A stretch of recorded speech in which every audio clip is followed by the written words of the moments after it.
In number 30, we're going to see where algebra is once again brought into the mix with these geometric shapes and all the different angle relationships that we've been talking about. And you see the diagram here that's got a couple of parallel lines that are running horizontally through it. And we're trying to figure out what x is and what y is. And we have to recognize that these lines could be extended, and sometimes as you're doing this it might be helpful for you to visualize a little bit. If you extend those lines, it might be a little bit more clear. For example, if I cover up that part and just look over here, I see two perpendicular lines with a line that's running through it that's my transversal, and now I can look at 60 and 3x and say, okay, what kind of angles are those? Well, those are corresponding angles. What do I know about corresponding angles? They're congruent. So then I can come over here and say, well, that's my algebraic equation. 3x is going to be equal to 60. If I divide both sides by 3, x is going to have to be equal to 20. Okay, but I can only set up that equation if I first recognize that's my transversal, two parallel lines, corresponding angles have to be set equal. Okay, on the other side, I've got 5y minus 5. I've got 135 degrees.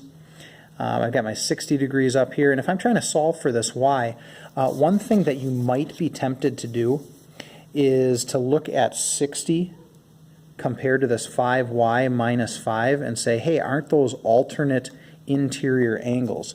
And some people do that where they extend this and say, okay, here's one line, here's another line, and then there's my transversal cutting through. These are alternate interior angles. The problem with that kind of thinking is that these two lines, this one and this one, are not parallel.